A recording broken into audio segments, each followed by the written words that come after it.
Agustín Boc. 10 Presente. de febrero, sí. Alvarado Ramírez. Buenos días, presente. Buenos días. Ávila Martínez. Presente. Bueno Morales. Buenos días, profe. Presente. Calderón Rodríguez. Presente, profesor. Cantero Aguilar. Presente. Colín Ramírez. Presente, buenos días. Buenos días. Dueñas Jaimes. Se le apagó su computadora, profe. Perdón. Se le apagó su computadora, pero sí está. Ahorita que me conteste ahorita, por favor. Galicia Medina. Presente, buenos días. Buenos días. García Caballero. Presente. García Caballero. García Pacheco. Presente.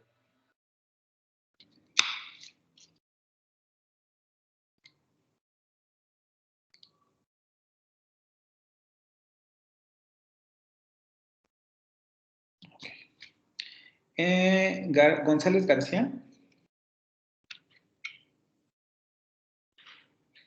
González García. González Mendieta. Buenos días, presente. Buenos días. González Pérez. Hola, es presente, profesor. González Ramos. Presente. Gutiérrez Cruz. Gutiérrez Cruz. Jonathan. ¿No? Guzmán Amador. Es la que me contesta en el chat, ¿verdad?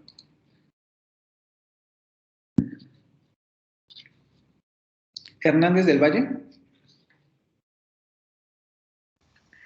Profesor, él me escribió y me dijo que tiene problemas de conexión. Ok, Está intentando cuando entrar. se conecten, que me avisen, ¿no? Para que... Sí, profesor. López Herón. Presente, profesor. Martínez Marcial. Aquí, profe. Buen día. Buenos días. Mendoza Alonso. Buenos días, profesor. Aquí. Buenos días. Méndez Ramos. Presente.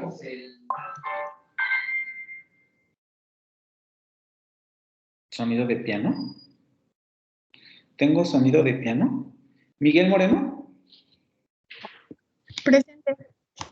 ¿Cuál sonido de piano, chicos? No entiendo. Morales Águila. Presente, profesor. Buenos días. Tengo un sonido de piano. Alguien que me responda porque no entiendo por qué me comenta eso. ¿Se escucha ese ruido? Supongo que Sí, sí se justo refiere. Ah, es el sonido del WhatsApp o de las aplicaciones que tengo luego por ahí. De mi celular, ¿no? Déjenme ver si las puedo. Moreno Velázquez. Buenos días, profesor. Presente.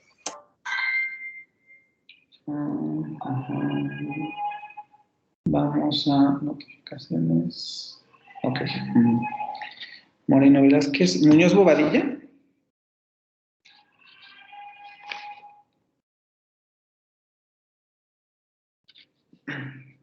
Neri Miranda.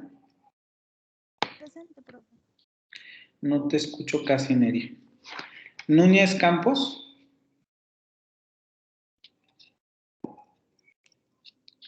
Núñez Campos. Isis Montserrat. Ortega Rosas. Yo, presente. Buen día. Buenos días. Rafael Achula.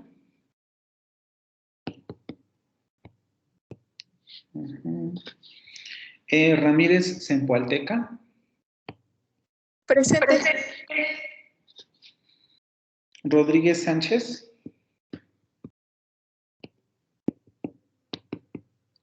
Rodríguez Sánchez Mari Edna. ¿No? San Juan Rodríguez. Presente. Sánchez Cerrillo. Presente. Suárez Torres.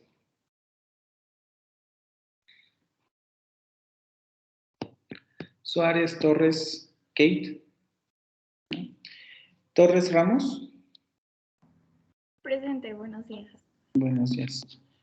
Totomoch Torres. Presente. Valdés Guerrero. Presente. Vidal Abundis. Presente, profe. Villegas Vicente. Aquí, buenos días. Aguilar Pérez. Melissa. Presente. Rojas Dorado. Profesor, mi compañera Rojas Dorado me dijo que tiene problemas con su internet. En cuanto se conecten, que me avisen, por favor. Flores Yáñez. Ah, soy yo, presente. Ah, sí. ¿Alguien que me haya faltado o que no haya escuchado su nombre? Profe, yo soy Dueñas Jaimes. Dueñas. Se apagó mi computadora antes de poder contestarle. No te preocupes. Dueñas Jaimes. ¿Alguien más? Gracias. ¿No? Ok, chicos, entonces vamos a comenzar porque vamos un poco, no retrasados, pero como el asunto de las clases que no hemos tenido, o que no vamos a tener también, ha retrasado el programa, nos aprieta mucho el tiempo. Entonces vamos a comenzar con el siguiente tema.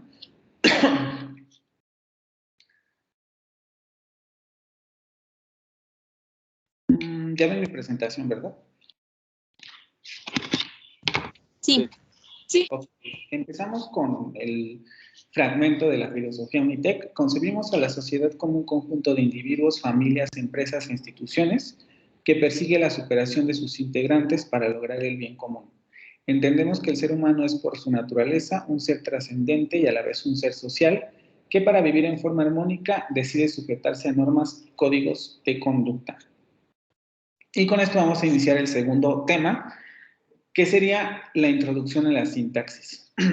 El objetivo es que se familiaricen con los conceptos básicos de la sintaxis, conceptos muy relacionados con la sintaxis, como los que han estado revisando en la lectura, para los que ya la empezaron o ya van adelantados, y que son principios o conceptos que sirven para entender la base combinatoria sobre la que se asienta la estructura de la oración. Para los que también ya van avanzados con la lectura, comienzan a familiarizarse con la idea de que una de las características básicas de la sintaxis va a ser su posibilidad combinatoria. La sintaxis se basa en la combinación de elementos y varios de los conceptos que son relevantes para entender esta combinatoria, pues son los que vamos a revisar en esta primera presentación. Y que también la gran mayoría de estos conceptos los tienen en la primera parte de la lectura que están realizando, ¿vale? Como introducción vamos a volver a recordar lo que habíamos visto al principio de la clase de morfología. El estudio de las lenguas naturales parte de dos supuestos, que son los mismos supuestos que habíamos revisado en la presentación anterior. Que las estructuras más extensas están compuestas por unidades más pequeñas y que la manera en que se organizan estas unidades más pequeñas es significativa. Denme un segundo.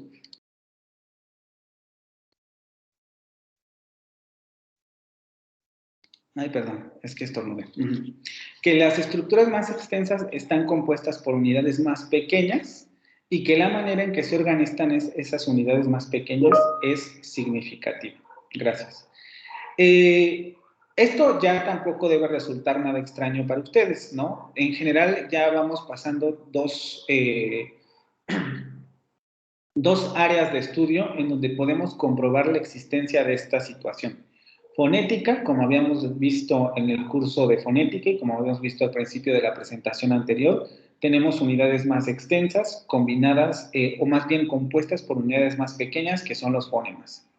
Y lo vimos también en morfología, tenemos unidades más extensas, como la palabra, que está compuesta por unidades más pequeñas, que serían los morfemas.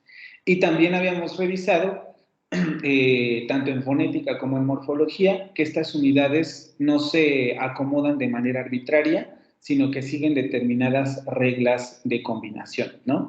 Los fonemas, por ejemplo, consonante vocal, los morfemas, vimos que tienen bases combinatorias, generalmente en medio, en lenguas como la nuestra, que sería concatenante, o como el francés y el inglés, la raíz está en medio y alrededor se pegan afijos, ¿no? Sufijos o prefijos. Y dependiendo del tipo de fenómeno morfológico que se vaya realizando, estas unidades se van a pegar al final, al principio de la palabra, dependiendo del significado que se quiere expresar, etcétera. O sea, hay un orden en la manera en que se combinan estos morfemas. Entonces ya vimos esos dos elementos. Justamente el ejemplo de esta presentación es en el nivel morfológico. Encontramos unidades pequeñas llamadas morfemas que se organizan en unidades mayores llamadas palabras. El orden de los morfemas no solo es sistemático, sino significativo. Profe, ¿Sí? perdón por interrumpirlo. No sé si soy yo o también los demás, pero de repente se le corta. ¿Se corta? Ajá, pero no sé si solamente soy yo o también los demás. No, pues no sé, chico. No, creo que solo Y no eres tú. puedo entrar, bueno, salir y volver a entrar. Ajá, inténtalo a ver si así ya se arregla. Y tendríamos esta característica también en morfología. Un poco lo que les dicen en la lectura es que hay que tener cuidado con esta situación, ¿no? Porque a pesar de que también la sintaxis va a tener una base combinatoria en este sentido, es decir, las unidades más pequeñas se van a combinar, la combinación en sintaxis podríamos hablar de que es un poco más libre, a diferencia de la morfología, en donde tenemos patrones combinatorios muy específicos, ¿no? Como los que hemos estado revisando y los que están haciendo en la tarea incluso. Que por cierto la tienen que entregar, si no me recuerdo, mañana, ¿no? Y con esto podemos pasar ahora sí al asunto de que el siguiente nivel de estudio del lenguaje, que sería la sintaxis, va a tener las mismas características. La sintaxis va a estar compuesta por unidades más pequeñas, que en este caso van a ser las palabras. También en la lectura es algo que ya están revisando. La unidad más pequeña de la sintaxis van a ser las palabras, y estas se van a combinar en unidades mayores.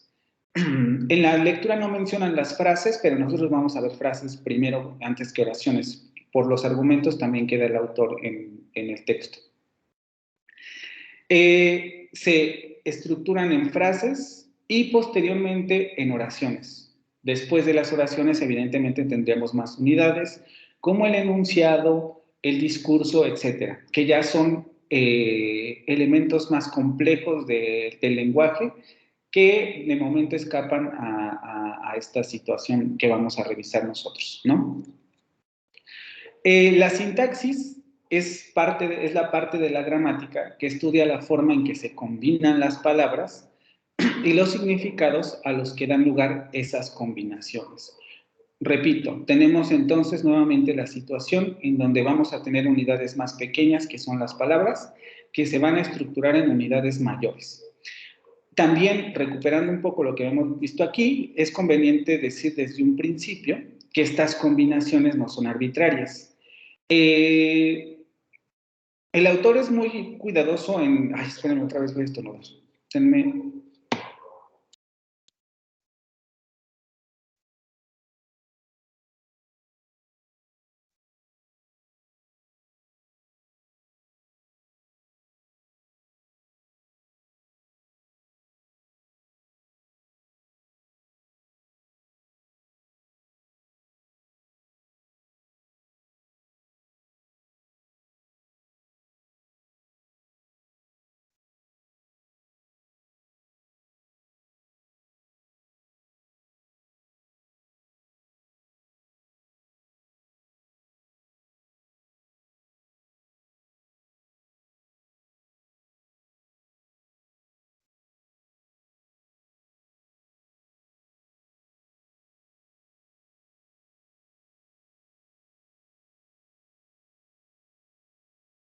Sí, perdón, es que como que tengo comezón en la nariz, pero no sé por qué.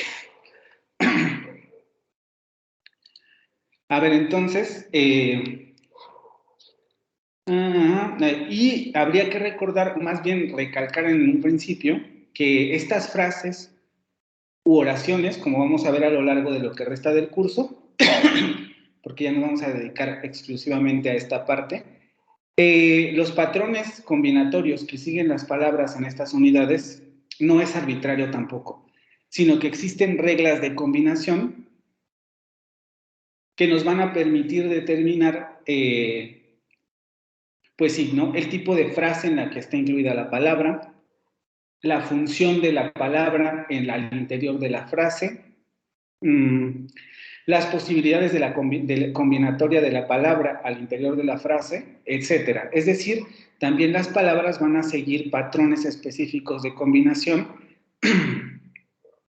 que van a dar lugar a estas unidades mayores. Y otra de las características que destaca el autor en esta parte es que también la sintaxis se va a encargar de significados asociados a la combinatoria de las palabras. Vamos a ahondar en esta presentación en este punto, porque es una de las partes más importantes, ¿no? Vamos a tener que distinguir entre la semántica que se asocia a la sintaxis, o podríamos ya decirlo de otra manera, la semántica que está involucrada en los procesos sintácticos, y una semántica que no necesariamente, que tiene que ver a veces en muchos sentidos con patrones, a veces patrones de combinación o de asociación, pero que en realidad se asocia más bien a otro tipo de estudio de las palabras. Va hacia otro lado esa semántica, que en general es la semántica que ustedes han trabajado a lo largo de su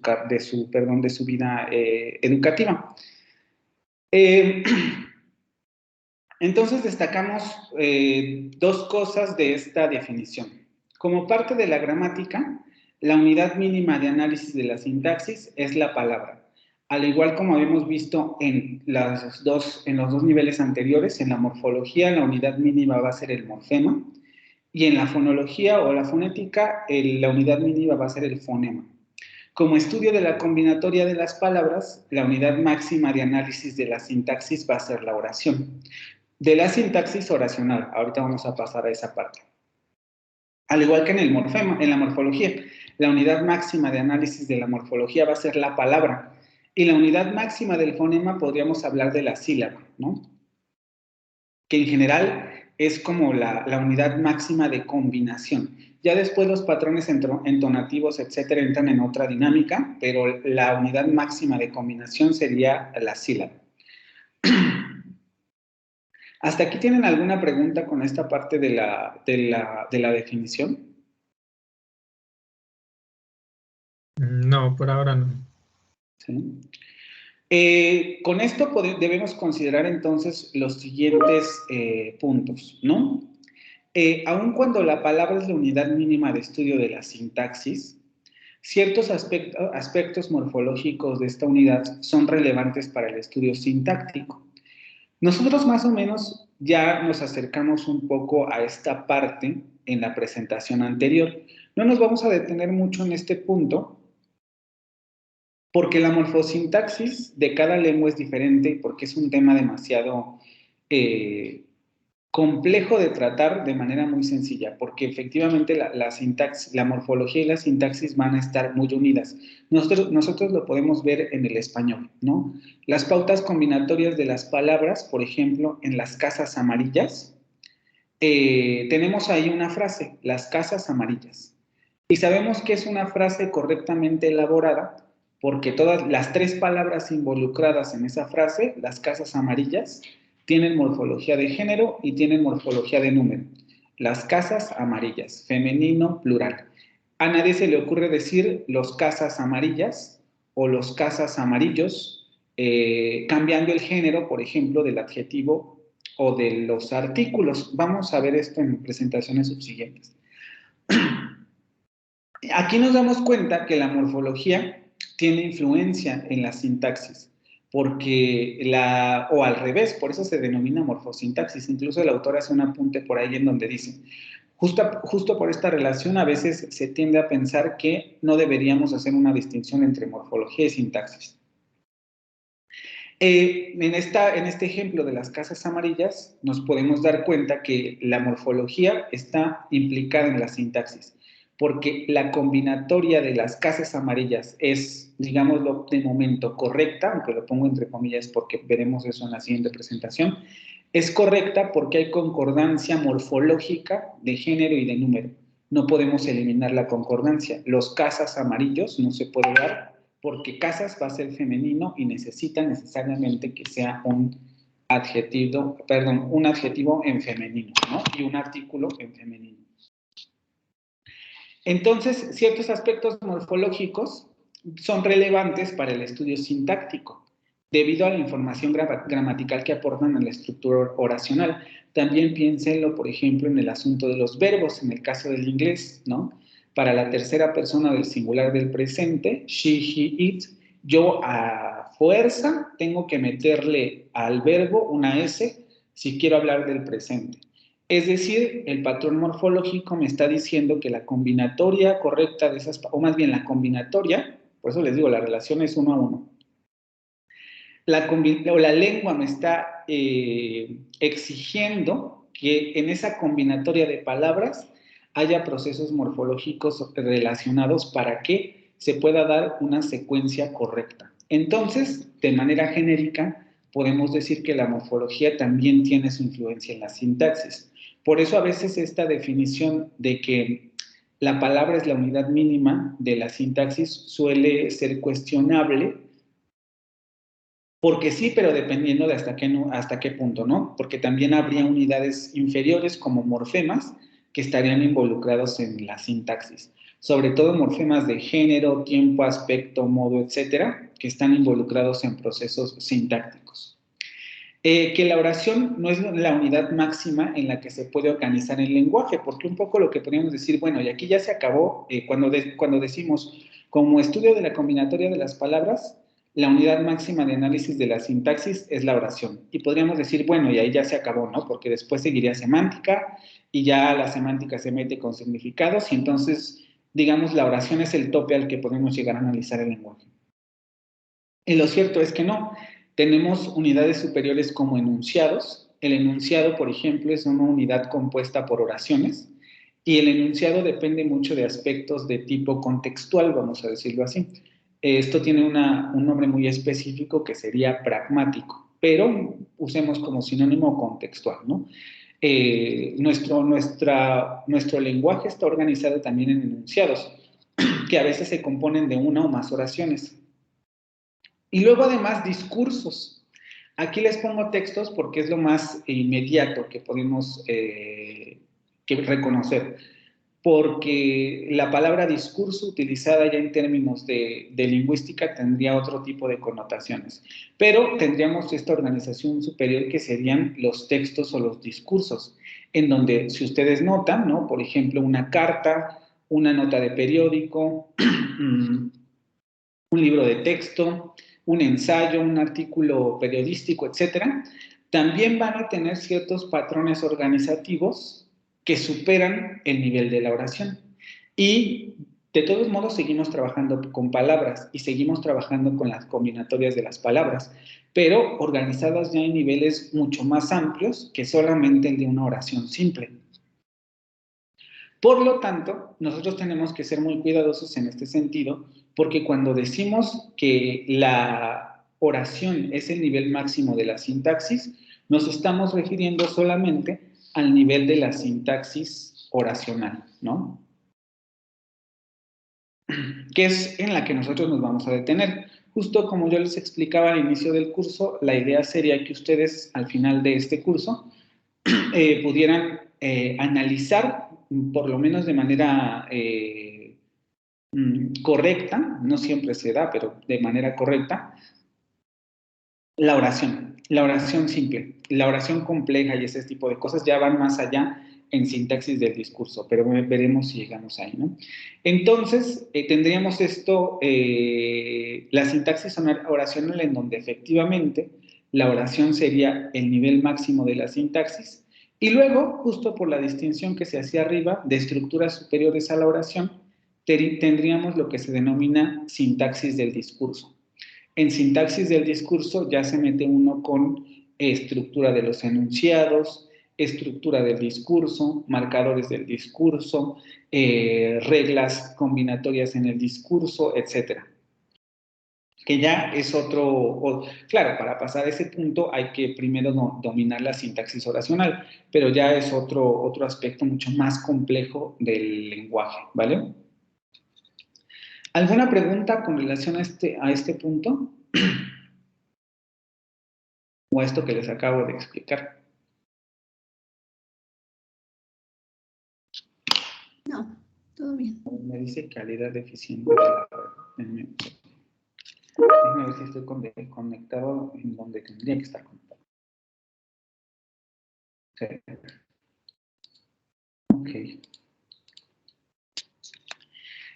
Ahora bien, en el texto y también en la definición, una de las primeras discusiones que comienza a hacer el autor es la relación de la sintaxis con la semántica. Él justamente menciona, aunque esto no sé si debería decírselos o ponerlo como pregunta para la revisión de la lectura. Pero bueno, él más o menos menciona al principio que uno de los primeros, a principios del siglo XX, cuando justamente surge la necesidad de comenzar a estudiar la sintaxis de manera más formal, la necesidad, como en todas las ciencias, de determinar un objeto de estudio muy específico, ¿no? ¿Qué estudia la biología? ¿Qué estudia la física? ¿Qué estudia bla, bla, bla? ¿Qué estudia la lingüística? ¿Qué estudia la semántica? ¿Qué estudia la sintaxis? Etcétera.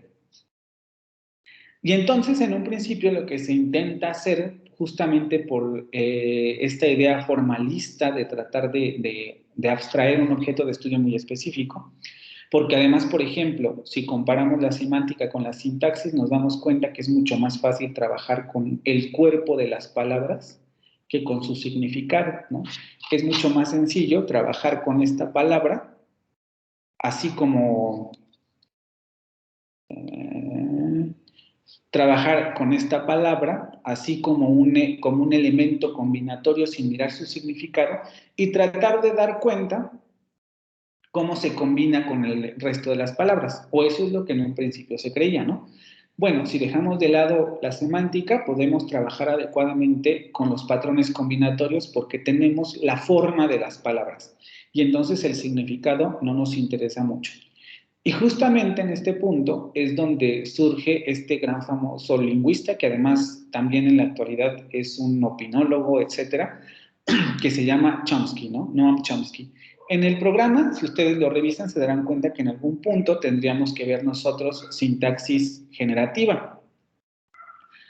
No nos va a dar el tiempo ni la vida para ver sintaxis generativa, pero el principal exponente de la sintaxis generativa es este señor, Noam Chomsky, que es cuando plantea su teoría es una revolución en sintaxis porque es el primero en formalizar un estudio sintáctico tal que parecía que se deshacía de la semántica, ¿no? Porque decía, tenemos patrones combinatorios que podemos derivar simplemente de reglas de combinación que tenemos en la cabeza. Entonces la semántica no nos interesa. Y justamente es el que propone este principio de autonomía de la sintaxis.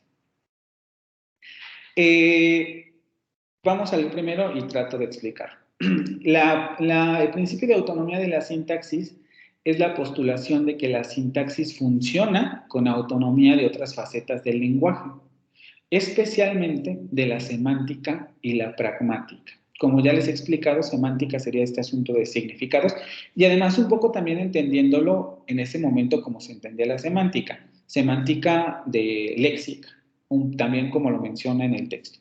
Y la pragmática, que sería el estudio del contexto o de las presiones contextuales en el lenguaje, ¿no? Cómo el contexto auspicia o incentiva determinadas estructuras, palabras, etcétera, del lenguaje, porque lo sabemos, ¿no? Dependiendo del contexto, el lenguaje cambia. Y eso es lo que estudia la pragmática.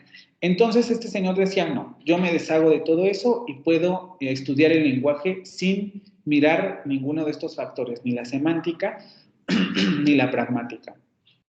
Y es muy famoso justamente porque es el primero en plantear lo que les comentaba, reglas transformacionales, que serían algo así como reglas lingüísticas de combinación que tendríamos en la cabeza y que se aplican en el lenguaje para generar combinaciones. Es mucho más complejo que esto, ¿vale? Y de hecho, Tan lo hizo bien, digámoslo entre comillas, porque al final del día en un principio se pensó que efectivamente se deshacía de la semántica, que su influencia duró por muchos años y es uno de los principales, y de hecho todavía es influyente porque es uno de los primeros en intentar realmente deshacerse de estas dos facetas del lenguaje al estudiar la sintaxis. Después, conforme va pasando el tiempo, la gente se va dando cuenta que no o más bien los lingüistas se van dando cuenta de que estaba un tanto equivocada y entonces comienzan a reformular su teoría, pero en principio puso los fundamentos para la manera en que se estudia la manera en que se estudia actualmente el lenguaje desde el punto de vista sintáctico. Por tanto, para este señor, las explicaciones sintácticas de una estructura deben darse exclusivamente en términos de la propia sintaxis. Es decir, no podemos utilizar ningún contexto de la semántica, ni de la pragmática, ni de la morfología, ni de ningún otro elemento o de ningún otro nivel del lenguaje para explicar lo que ocurre en la sintaxis. Tenemos que basarnos exclusivamente en la sintaxis. Como les menciono, después de este señor comienza su revolución, hay muchos chomskianos, surge la sintaxis generativista durante varios años, desde los 50 hasta los 70 más o menos, todos están en este rollo, elaborando la teoría de Chomsky, etc.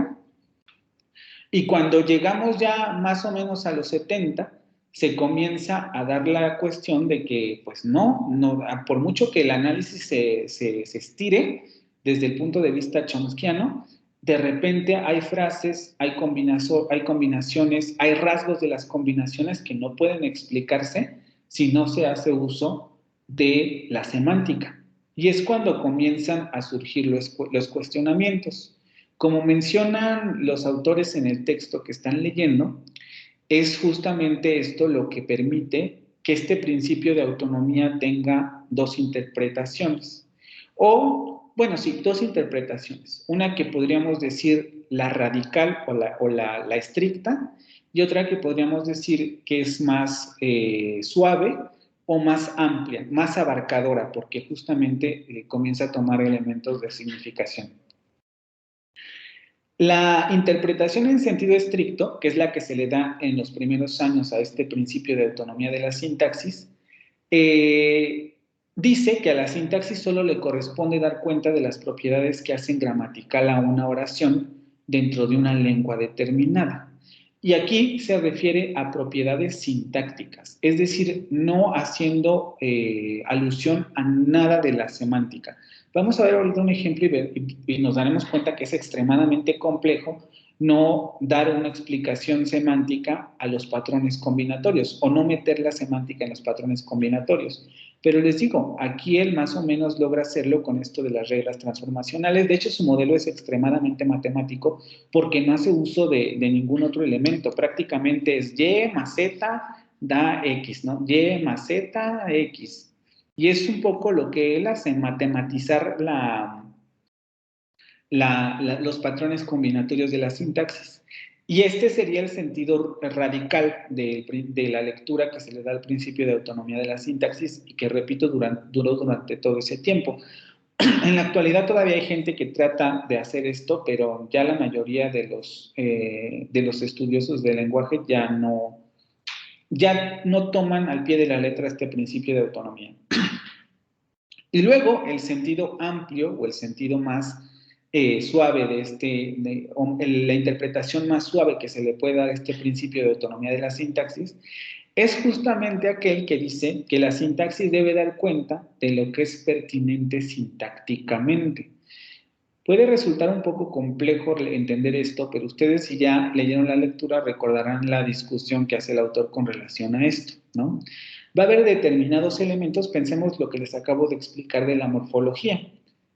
Va a haber determinados elementos morfológicos que son pertinentes para explicar la sintaxis, Por ejemplo, en español, el asunto de los morfemas de género y número en una frase como las casas amarillas, ¿no? Las casas amarillas. En donde decimos, bueno, sí, es cierto, podemos a lo mejor hacer reglas combinatorias para dar cuenta de por qué se combinan estas palabras sin hacer uso de otros elementos. Pero lo cierto es que eso no es posible. En primer lugar, por ejemplo, en términos de morfología, nos vamos a dar cuenta, bueno, aquí las casas tienen un género que es femenino, casa, casas. Podríamos discutir si es un género por morfema o un género interno, en el sentido de que no está expreso en morfemas, pero aquí está el género. La palabra casas en español o casa en español es femenino. Y entonces, como sustantivo femenino, va a proyectar su género a los otros elementos, las casas amarillas. No podemos simplemente deshacernos de la morfología y decir no tiene nada que ver en los patrones combinatorios, porque efectivamente tienen que ver en cómo se están combinando las palabras. El plural también, si casas es plural, entonces va a proyectar el número tanto al adjetivo como al artículo. Entonces no podemos deshacernos de la morfología. Y lo mismo va a ocurrir con ciertos aspectos de la semántica. Va a decir, bueno, es que es evidente que vamos a tener ciertos patrones combinatorios que tienen que explicarse sí o sí por medio de factores semánticos. Ahorita vamos a revisar el ejemplo. Entonces, cuando dice que la sintaxis debe dar cuenta de lo que es pertinente sintácticamente, justo se refiere a esto. Pues si de repente tenemos morfemas que son relevantes para la sintaxis, quiere decir que son pertinentes sintácticamente. Por lo tanto, la sintaxis los puede tomar en cuenta. Existen ciertos rasgos semánticos que son importantes para determinar cómo se combinan las palabras. Entonces, como son pertinentes sintácticamente, podemos incluirlas en el estudio sintáctico, ¿sí? Y eso es a lo que se refiere la primera frase. La sintaxis debe dar cuenta de lo que es pertinente sintácticamente y dar una explicación autónoma, es decir, sintáctica de ello. Porque no va a dar, por ejemplo, en este caso, una explicación plenamente morfológica. Va a dar una explicación combinatoria, justo como se los estoy diciendo ahorita. El género del sustantivo va a proyectar sus características al adjetivo y al artículo, porque va a proyectar el género y va a proyectar el número. Si hablamos de semántica, también va a haber restricciones combinatorias, porque, por ejemplo, yo no podría decir las casas calientes, por ejemplo, ¿no? O las casas... no se me ocurre otro adjetivo. Las casas... Quedémonos con las casas calientes. No es una combinatoria de principio aceptable, ¿no? Porque ¿cómo puede ser una casa caliente o fría, por ejemplo, ¿no? Podríamos hablar de que la temperatura al interior de la casa, bla, bla, bla, pero en sí la casa no puede tener la propiedad de ser caliente.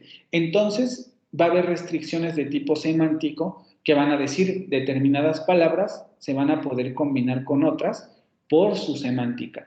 Y eso es pertinente para la sintaxis. Entonces, vamos a tomar esos significados y vamos a explicar la sintaxis desde ese punto de vista. Pues ciertas propiedades semánticas de la palabra lo obligan a esa palabra a combinarse con otras y restringe su combinación con otro tipo de elementos, ¿vale?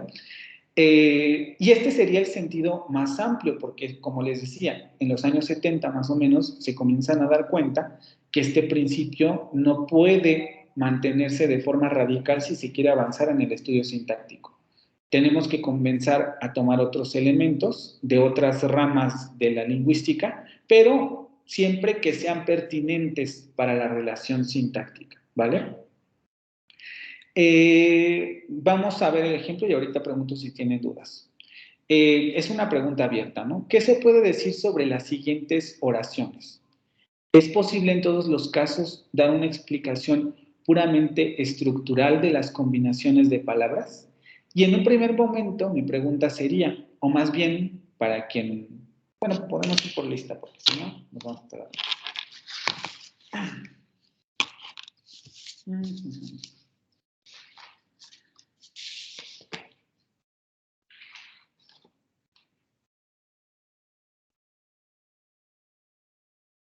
Valdés Guerrero.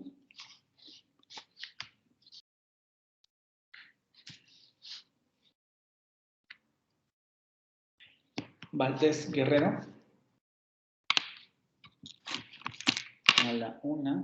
¿De veras sí me escuchan bien? Porque el micrófono lo dejé hasta acá. Valdés Guerrero a las 2.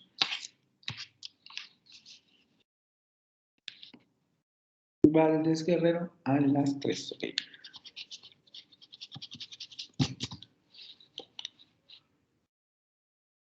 Sánchez Cerrillo. Ajá, hola. Con estos ejemplos, intenta solamente darme explicaciones estructurales.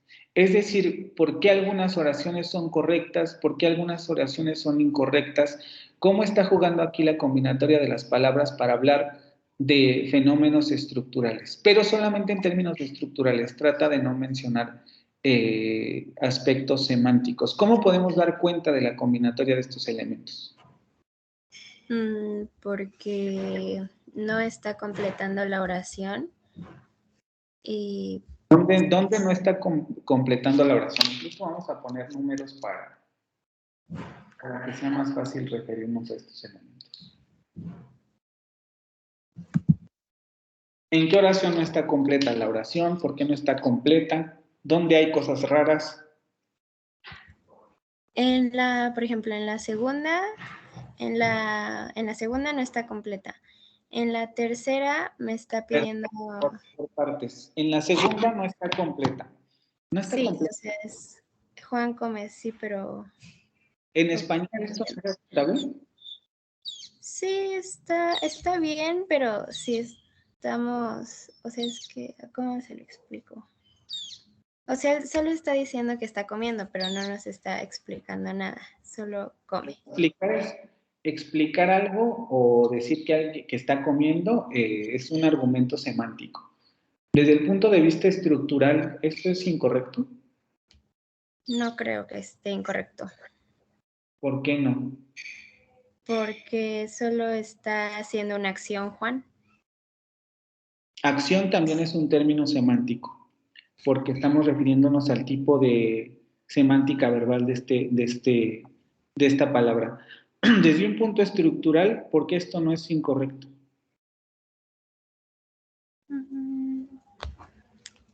Porque está el sujeto y el verbo. Ok, vamos a dejarlo así. Sujeto y verbo. Y de momento sí son elementos de sintaxis. ¿Y las demás oraciones? Con la tercera, Juan la come, pues, ¿qué está comiendo? ¿No? O sea, ahí falta... ¿Por qué esto es? Entonces, estructuralmente, ¿esto es incorrecto también? Yo creo que no, pero necesitamos algo más. O sea, es como si alguien te está preguntando, ¿a quién está comiendo la manzana? Pues Juan la come. No rodees de contexto la oración, porque ahí ya nos estamos metiendo entonces con explicaciones de tipo pragmático. ¿Por qué estructuralmente esto es correcto o incorrecto? Porque faltaría un sustantivo. ¿Falta un sustantivo? Es decir, a esta oración en español le falta un sustantivo. ¿Mande? A esta oración en español le falta un sustantivo, porque un poco con base en ese argumento podríamos entonces decir que a esta también le falta un sustantivo, y entonces en ese sentido también esta sería incorrecta. ¿Esto es así? ¿En español esto es incorrecto? Es que no está incorrecto, pero no me dice más allá. Pero cuando estructuralmente no está incorrecto. Cuando me dices no me dice más allá, es otra vez un argumento semántico. Por eso les digo que vean lo difícil que es estar haciendo estructuralmente. Pero luego, realmente, o sea, Con base en la estructura no está incorrecto. Bueno, yo siento que no está incorrecto. La que sí para mí estaría incorrecta es la 5. Juan cómela. ¿Por qué? ¿Por qué está incorrecta esta y, por ejemplo, por qué esta no? Estas dos no. En términos estructurales. Porque me dices, en comparación a esta sí es incorrecta. ¿Por qué? Sí, si lo pensamos desde un punto de vista objetivo, Juan la come y Juan come la tienen los mismos elementos. Tiene exactamente las mismas palabras. Pero ¿por qué una es correcta y la otra es incorrecta en términos estructurales?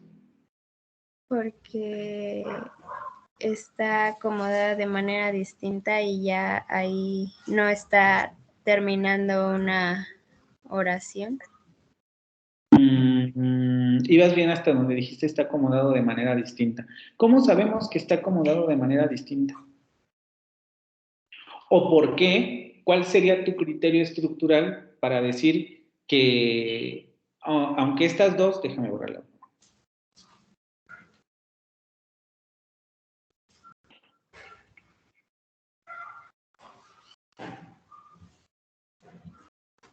Que aunque estas dos comparten elementos, una es incorrecta y la otra no.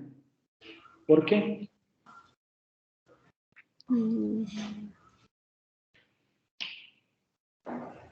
Pues porque ahí le falta el... Falta. O sea, ¿tú crees que, por ejemplo, esto aquí es un artículo? Sí, sí. ¿Y aquí, entonces, qué es? También es un artículo. Pero entonces, ¿por qué aquí es correcta y aquí no? Si aquí es un Por artículo. el orden en que está puesto, es que es sujeto, verbo, artículo, no debería de ser sujeto, artículo, verbo. A ver, tú dices, bueno, aquí tendríamos sujeto y luego dices artículo, verbo, ¿no? Vean, aquí es donde ya empezamos con las dificultades. Primera pregunta, ¿esto es un artículo y esto es un artículo? ¿Todos están de acuerdo en que eso serían esas dos palabras son artículos en la misma frase? No. En la primera, ¿qué podría ser? Ay, la verdad no sé su nombre, pero es algo así como un pronombre, porque no sé si es un nombre real, pero está ocupando el lugar del sustantivo. O sea, cuando dice Juan la come, ese la significa cualquier cosa comestible femenina. Femenina, exactamente, ¿no? Está sustituyendo al sustantivo, ¿no? Podríamos, los pronombres generalmente hacen eso, sustituyen al sustantivo. Claro, aquí el asunto de referirnos ya a cualquier cosa femenina ya es un argumento de tipo semántico, pero nos podemos dar cuenta porque justamente está ocupando la posición de un elemento, ¿no? Juan la come. Si yo dijera, por ejemplo, Juan una manzana come, la oración es rara, pero tiene más o menos la misma característica. Y entonces luego, ¿por qué Juan come la es incorrecta? Si de todos modos tiene los mismos elementos. Entonces, la en el 5 no es un pronombre, no puede funcionar como un pronombre. No, ahí es un artículo. Ahí está incompleta porque falta un sustantivo. Ahí dice Juan come y es como el complemento, la algo, ¿no? A ver, ¿y qué argumento tienes para decirme que esto es un artículo? Porque aquí no hay, como no hay un sustantivo, ahí no tienes ningún argumento para decirme que eso no es un artículo, o que es un artículo. Pues sí, por la manera en la que se estructura gramaticalmente una oración en el español. Pero aquí no tienes información adicional para decir, esto es un artículo, porque esto no es un pronombre. ¿Tú crees que a lo mejor en otras lenguas, no pensemos ahorita en el español, supongamos que tú no sabes nada de español, en otras lenguas los pronombres no pueden ir después del verbo? Sí. ¿Y por qué en español tú piensas que entonces esto no podría ser un pronombre? Porque aún si no supiera español, tendría que entender que el hecho de que, por ejemplo, yo hablara inglés y yo dominara el inglés a la perfección no significa que todos los idiomas van a funcionar como funciona mi lengua natal, el inglés en este caso. De todos modos sigues dando un argumento que no va a la estructura. ¿Por qué aquí no es un pronombre? ¿O qué argumentos tienes para decir eso no es un pronombre, es un artículo? Pues que ahí no se entiende la oración así. Pero aunque fuera un pronombre, o pongámoslo así, si fuera un pronombre o un artículo, que sea un pronombre o un artículo haría la diferencia en que esté correcta o incorrecta.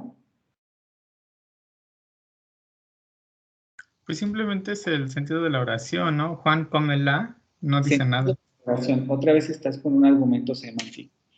¿Cuál sería el argumento sintáctico? Bueno, se habla de la estructura, como viene en la pregunta de arriba, porque así no se estructura la oración. Así no se estructura la oración. Supongamos que es un pronombre, ¿no? Y dices que estos dos son pronombres. Vamos a dejarlo en que son pronombres. Para no decir, bueno, si es un artículo, entonces, ¿qué tipo de elemento podrías encontrar ahí? Supongamos que son pronombres. Tanto este como este es un pronombre. ¿Cuál sería el argumento estructural para decir, este es correcta y este es incorrecta?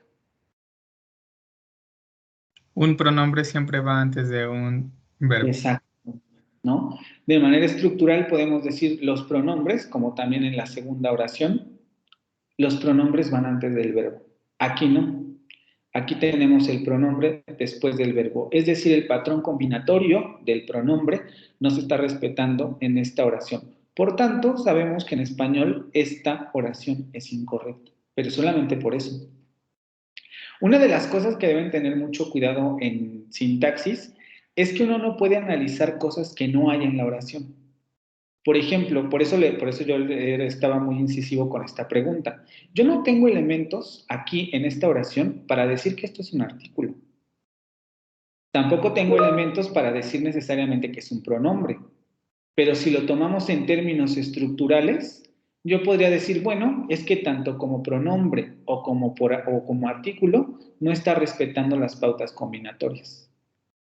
¿Vale? Pero sí podríamos decir que es un artículo, ¿no? Porque sabemos que la palabra que sigue al verbo, y mientras sea, ¿no? No hay manera de hacerlo así. Podríamos presuponer, decir, bueno, esto, y ojo, tampoco puede ser un artículo, porque como tú me estás diciendo, palabra que sigue al verbo. Si lo pensamos de esa manera, y aquí es donde nos metemos ya en términos más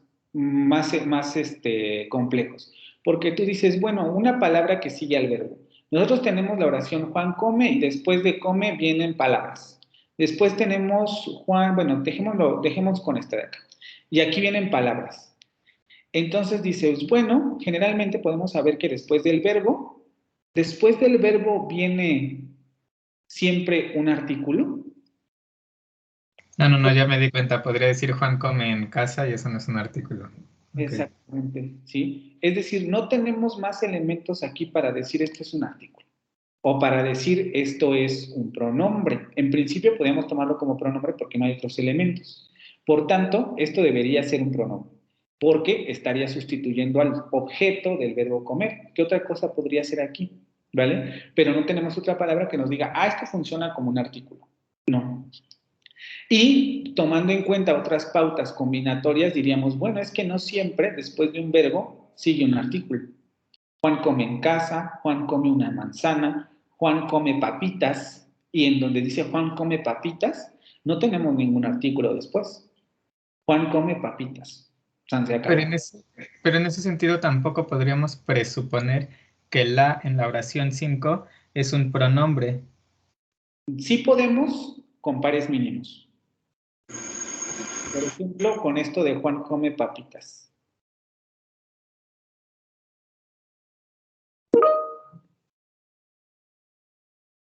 O es que por eso les digo, todavía no lo ves tú aquí, aquí tenemos una frase nominal. Esta es una frase nominal. De momento, quédense con ese nombre, frase nominal. Un sustantivo más su determinante o artículo. Y al igual que en Juan come papitas, tenemos una frase nominal. Es decir, un sustantivo, sin su artículo porque ahí no lo necesita. Yo puedo decir Juan come las papitas, Juan come unas papitas, pero también puedo decir Juan come papitas. Incluso yo puedo decir Juan come manzanas. Entonces, después del verbo, siempre va un sustantivo en español porque tenemos el par mínimo. Por lo tanto, si yo tengo Juan come la, o si yo tuviera esta frase como correcta en el español, yo sabría que esto está funcionando en el lugar de la frase nominal o, como con papitas, está funcionando en el terreno del sustantivo. Por lo tanto, yo sé que esta forma puede ser un pronombre. ¿Sí me estoy explicando? Si esto fuera correcto, es decir, si esto fuera un dato del español, recuerden lo que hacemos con los pares mínimos. Si esto fuera un dato correcto del español, yo podría decir, ah, mira, qué chistoso, los pronombres también ocurren en la posición posterior al verbo. Pero en el español esto no es así. Esta frase es prohibida. Por eso tenemos que la frase estructural correcta sería esto, el del pronombre sería esto. ¿Sí me estoy explicando?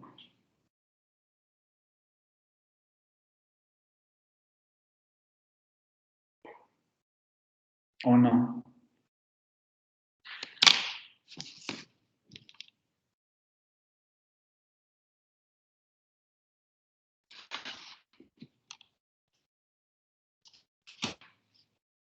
Axel, los que me estaban preguntando, Axel. ¿A quién le pregunté primero? Sánchez Cerrillo, ¿verdad? Sí.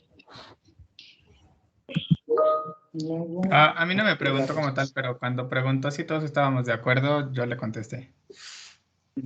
esto lo vamos a ver después porque aquí hay frases nominales. Este concepto todavía no lo vemos, pero esto es una frase nominal, esto también sería una frase nominal, por eso les digo, ahorita de momento, quédense con que eso es una frase nominal.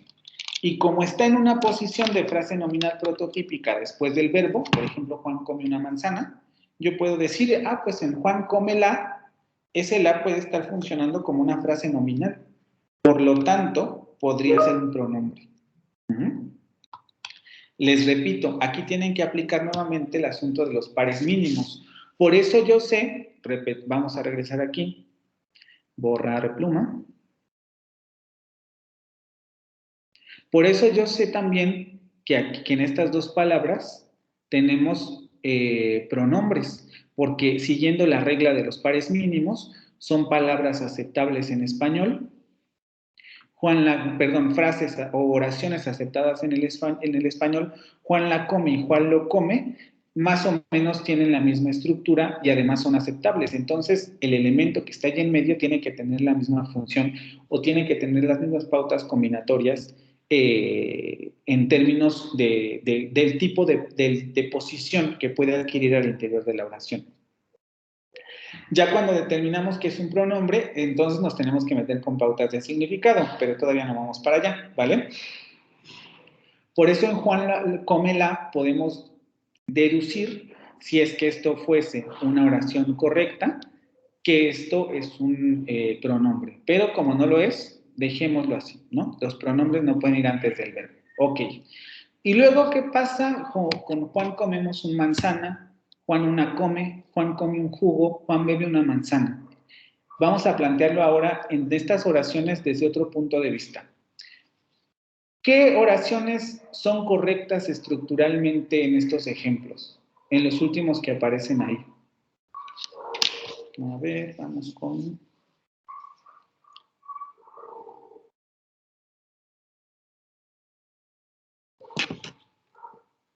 Neri Miranda.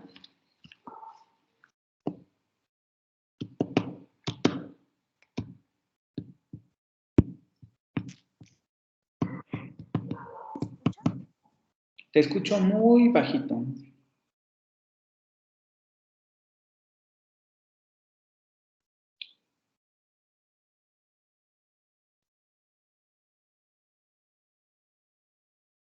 Otra vez, no te escucho. Vean, incluso ahorita que estoy viendo también estos elementos, a ver, siguiendo el argumento de los pares mínimos,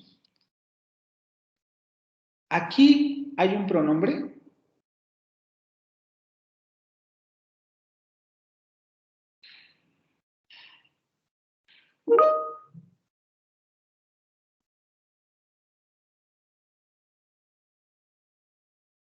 Juan una come. Tiene la misma estructura de arriba. Nosotros lo único que sabemos ahí es que es una oración que no es aceptable en español. ¿Por qué podemos decir entonces que eso no es un... 7, eso tiene que ver con lo que menciona en la lectura acerca del principio de composicionalidad. Sí, pero no, porque el principio de composicionalidad ya tiene que ver con la semántica. Ahorita vamos a pasar esa parte, porque justamente varios de estos elementos tienen que apoyarse en el significado. No pueden no apoyarse en el significado. Por ejemplo, aquí en Juan la come y Juan lo come, nosotros sabemos que esto es un pronombre, primero porque en español estas dos frases son aceptables, pero también sabemos que es un pronombre porque cuando yo digo Juan la come, justamente como decía Axel, yo sé que este la se refiere a cualquier elemento comestible que tenga el género femenino. Y en Juan lo come, yo también sé que aquí se refiere a cualquier elemento masculino o neutro del español, comestible, ¿no? Juan lo come. Y luego, ¿qué pasa con Juan una come? Porque si lo vemos desde un punto de vista estructural, Juan una come, Juan la come y Juan lo come, tienen la misma estructura. ¿Cómo sabemos que una es correcta y la otra no? Neri. La 8 también está mal. Dicen, la 8 está mal. ¿La 8 está mal? ¿Quién cree que está mal la 8? Que no les dé miedo, chicos, no me los voy a comer ni nada por el estilo. Yo, ¿Por qué está mal la 8? a ver, ¿contesto solo de la 8 o de las otras preguntas también que hice? Las otras si quieres. ¿Las otras? Ok. De la 7 sabemos que está mal porque si hacemos el ejercicio de pares mínimos, como usted comentó, vemos que una en la oración número 1 iba después del verbo, no antes. Entonces, por pares mínimos, ahí no lo encontramos antes, ¿no? Y ahí sí podemos decir, considerando la oración 1, que una es un artículo indeterminado. Bueno, aquí no lo podemos decir así, pero sí, digamos que uno de los argumentos sería, esta es incorrecta primero porque es un artículo indeterminado, perdón, un artículo indeterminado, y porque los artículos indeterminados, esos sí, no pueden ir sin el sustantivo. Porque como vemos en los pares mínimos, en todas las palabras donde tenemos esta, siempre tiene que aparecer un sustantivo. No puede aparecer solita. ¿Sí? Entonces, sí podemos determinar que esto es un artículo y que por tanto no está en la posición prototípica de los artículos. ¿Vale? Tendría que tener Juan una manzana come, por ejemplo, que si la agregamos nos daremos cuenta que en términos gramaticales nos suena rara, pero no es inaceptable. O sea, podríamos decir que sí puede ir después del sujeto, pero no inmediatamente antes del verbo. Sí puede ir después del sujeto siempre y cuando vaya acompañada del sustantivo. Sustantivo, exactamente. ¿Sí? Incluso ya agregué ahí el ejemplo. Juan una manzana come. Ahí es donde nos damos cuenta. Mira, esta nos suena rara, pero esta es aceptable, ¿no? Suena poética. Habrá contextos en donde podríamos utilizar esa frase. Juan una manzana come. No sé si eliminé una oración, ¿no, verdad? No, sí está en la no. Ok, dejémoslo así. Entonces, la que sigue, el siguiente. Sí, respondiendo su otra pregunta sobre la oración 8, que ahora es la 9. Juan come un jugo. Comer se refiere únicamente a cualquier cosa que sea sólida. Cualquier cosa ingerible sólida. Me estás dando un argumento semántico.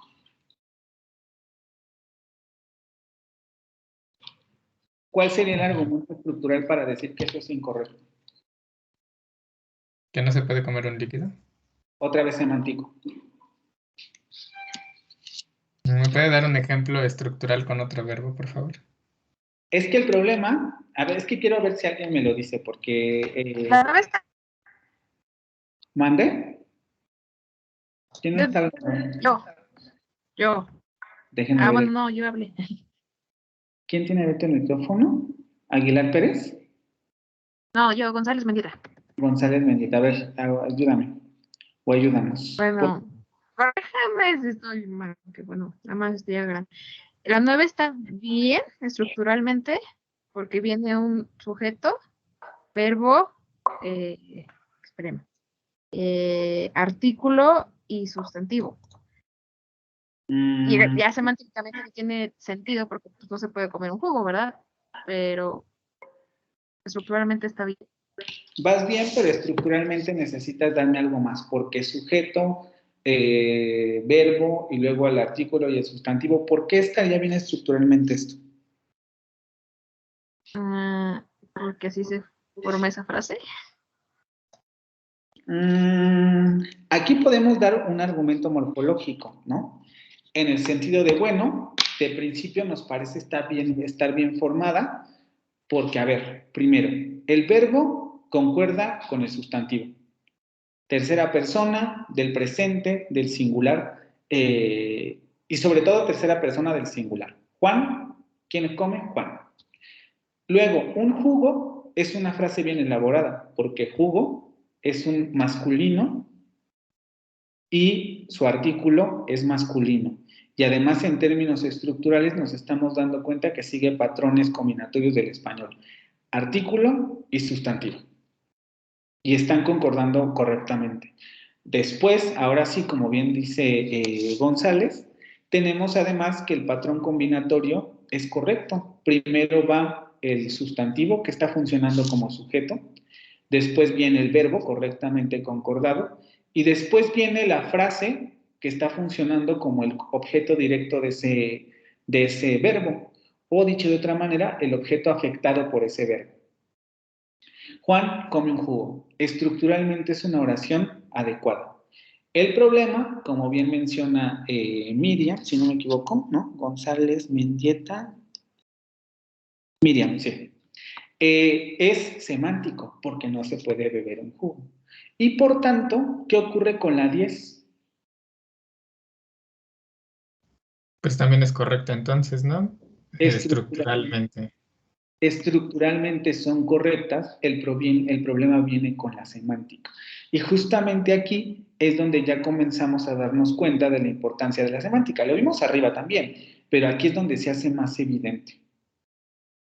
Bueno, sí, estructuralmente esas dos oraciones son correctas. Tienen el verbo correctamente concordado, tienen el sustantivo con su artículo correctamente concordado, el orden de los elementos sigue las pautas del español. El problema radica en que estos dos elementos son semánticamente inaceptables. Estos son los tipos de ejemplos en los que, por ejemplo, la interpretación radical del principio de la autonomía de la sintaxis ya no podía resolver, ¿no? Bueno, si tienes oraciones de esta naturaleza, que evidentemente los datos en el español no te van a dar, pero si tienes elementos de esta naturaleza, ¿cómo das cuenta de ellos? Porque también podemos decir, ¿ustedes creen que, por ejemplo, en español estas frases no se pueden decir nunca? Juan come un jugo, Juan bebe una manzana. ¿Ustedes creen que eso sería imposible de encontrar en alguna parte? Pues semánticamente, decir que se come un jugo sí estaría bien, incluso cuando pareciera mal, porque cuando decimos que alguien come, refiriéndonos como a la comida en general, se entiende que alguien está comiendo y bebiendo algo para acompañar los alimentos, ¿no? Se enredan mucho. Por ejemplo, piensen nada más en frases de, cuando alguien les dice, te voy a comer a besos, ¿ustedes se las van a comer a besos? Ay, pues a mí no me pasa, profe, pero usted platíqueme, por favor. Cuando alguien les dice eso, ¿ustedes piensan que se los van a comer a besos? Cuando alguien dice, se está cayendo el cielo, ¿se está cayendo el cielo en realidad? ¿Qué tal? Luego sí, cuando te la... ¿Sí? O sea, es decir, vamos a tener usos poéticos en donde vamos a encontrar frases de esta naturaleza y no nos podemos deshacer de ellas. ¿Por qué decimos está cayendo el cielo? ¿Por qué decimos te voy a comer a besos, no? Frases de esta naturaleza en donde estamos utilizando evidentemente un uso metafórico, pero que semánticamente, de manera estricta, en términos combinatorios, nos damos cuenta que es un poco improbable, ¿no? Que, por ejemplo, se caiga el cielo. ¿Sí? Como Chicken Little. No conozco eso de la referencia de Chicken Little. Era una película y el cielo se caía literalmente. Ah, ya. Bueno, había naves, si es lo que se caía, pero eso. Prefiero, no vi la película. No, la verdad no la vi. O sea, sí conozco Chicken Little, pero no la vi. También se aplica que los hispanohablantes nos siguen Por ejemplo, si ustedes abren un libro de poesía, pues se darán cuenta, ¿no? Te está comiendo con los ojos. Alguien podría decir, me estoy comiendo la luna, me estoy bebiendo el cielo, o sea, se pueden realizar este tipo de oraciones. Y justamente es en este punto en donde el principio de autonomía de la sintaxis topa con pared. Porque uno debería preguntarse, bueno, si efectivamente el cerebro de las personas funcionara con patrones combinatorios muy rígidos, ¿por qué tendríamos de repente ejemplos como estos? ¿Por qué tendríamos combinaciones extrañas en donde los predicados o las palabras entran en combinaciones no esperadas por el hablante? De eso se trata la poesía, por ejemplo, ¿no? Palabras que entran en combinatorias no esperables, claro, producen significados diferentes, pero entran en combinaciones no esperables y no por eso los hablantes en general decimos, ay, no te entiendo. Si alguien les dice se está cayendo el cielo, ustedes no van a voltear y le van a decir no te entiendo.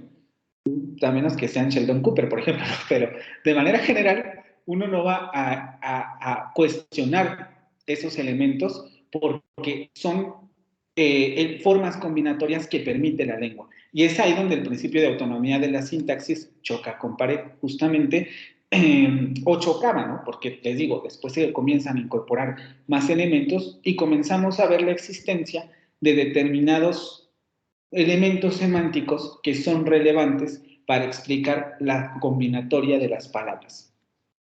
Y es ahí cuando llegamos, ahora sí, al principio de composicionalidad de este señor que se llama Gottlob Frege. Este señor en realidad es de la filosofía del lenguaje. En muchos sentidos, la filosofía del lenguaje, es decir, desde el terreno de la filosofía, es donde se comienza a dar realmente la revolución con relación a necesitamos más que la sintaxis, necesitamos también fijarnos en los significados. Se da en la filosofía, después ya pasa a la lingüística, pero digamos que surge primero ahí. Y es muy importante porque justamente dice, bueno, si tenemos un lenguaje, porque además una de las características de la filosofía del lenguaje es que surge por la necesidad, como en cualquier filosofía que tenga estas características, de limpiar el lenguaje para generar un lenguaje formal. En filosofía, por ejemplo, siempre se trata, sobre todo filosofía en este sentido como para formalizar una teoría, se trata de eliminar la ambigüedad del lenguaje, porque muchos filósofos a lo largo de la historia se han dado cuenta que justamente el lenguaje es muy ambiguo. Y como es muy ambiguo, cuando quieren decir algo, se pueden entender de cosas diferentes y entonces la filosofía ya no funciona. Así surge muchos de los lenguajes formales en matemáticas. ¿Por qué utilizamos X más Y más Z en lugar de utilizar palabras para hacer operaciones? Porque X más Y más Z no significa nada. X más Y más Y más Z no significa nada, simplemente son variables. No nos metemos con palabras, sino con un lenguaje formal. Por eso las matemáticas utilizan este tipo de elementos, porque ahí no hay significado. El asunto es que cuando miran el lenguaje natural, porque además, si lo piensan, no podemos transmitir ningún conocimiento sin el lenguaje en general. Aunque sea ambiguo, el lenguaje es la manera en que ustedes están aprendiendo de mí, están aprendiendo de sus otros maestros, aprenden a la hora de platicar con las demás personas, lo hacen a través del lenguaje. Nadie les habla X, Y más Z, ¿sí? Entonces, se comienzan a dar cuenta que es importante analizar el lenguaje.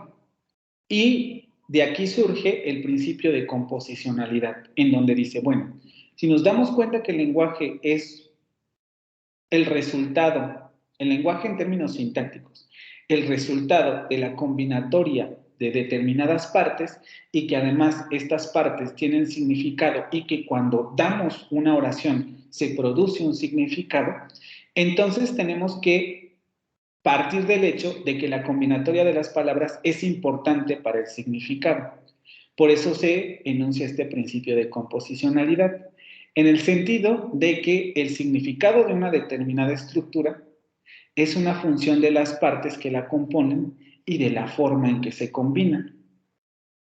Esto es trascendental porque justamente apoya mucho incluso la definición que dan los autores, porque dicen, claro, Nos damos cuenta que no podemos deshacernos del significado, porque el significado está implícito, pero entonces tenemos que preguntarnos cómo sería el significado relevante para nuestra área de estudio. Y se apoyan en este principio de composicionalidad. Si la lengua es un sistema combinatorio, entonces el significado de las combinaciones va a depender de la manera en que se combinen los elementos. Si se combinan de una u otra manera, va a cambiar el significado. Por eso es que si yo tengo Juan como un jugo, cambia el significado. Pueden ser aceptables o no dependiendo del contexto. Aquí ya nos metemos entonces con el contexto. Si yo les digo Juan come un jugo de manera general así en la calle, pues no me van a ver así, ¿no? Que aquí hay cosas raras, ¿no? Por ejemplo, sabemos que hay hablantes del español de determinadas zonas que dicen Juan come sopa. Generalmente, por ejemplo, en México, en la zona central decimos Juan come sopa, pero hay otros lugares en donde la sopa se bebe. Juan bebe sopa, ¿no? Y nadie pone en entredicho eso.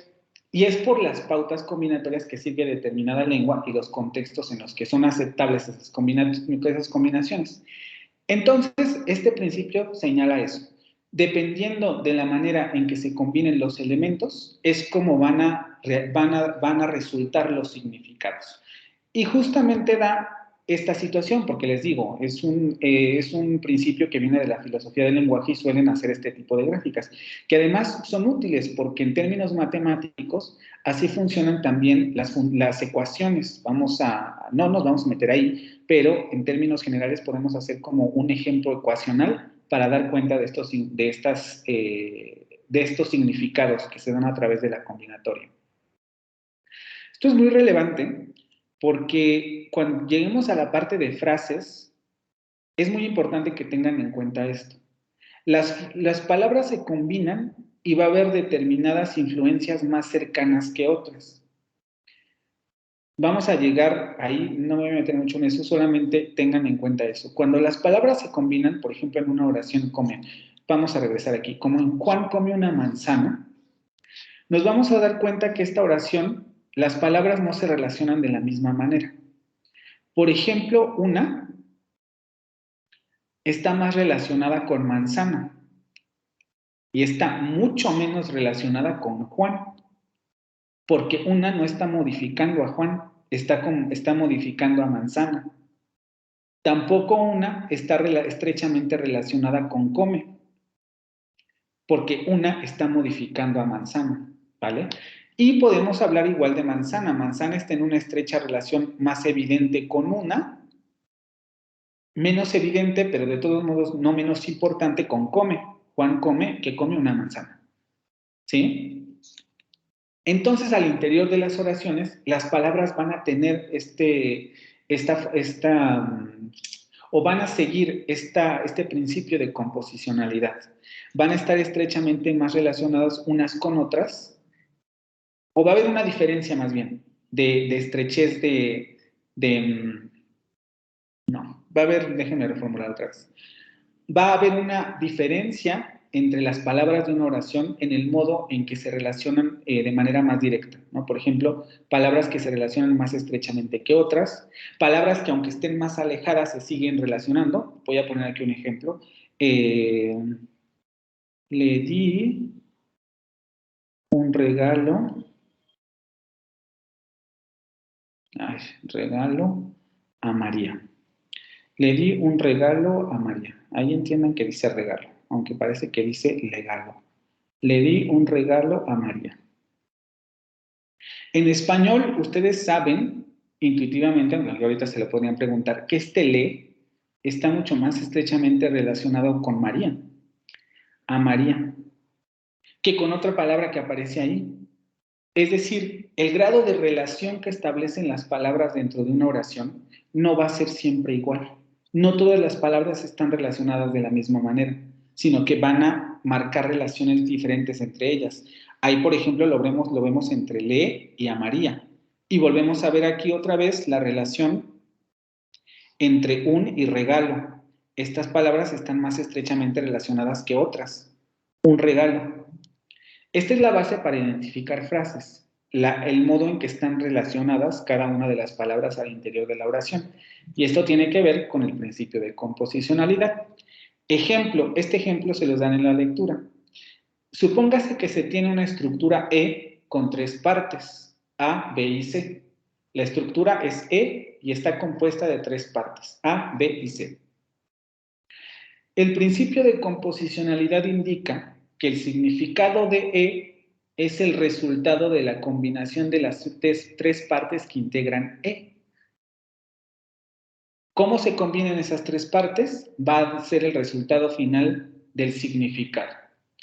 Se puede dar el caso de que E tenga 2 significados diferentes, incluso podemos hablar de 3, porque aquí podríamos tener, podríamos tener, vamos a, se me acaba de ocurrir que no lo menciona el autor, pero podríamos tener la posibilidad de que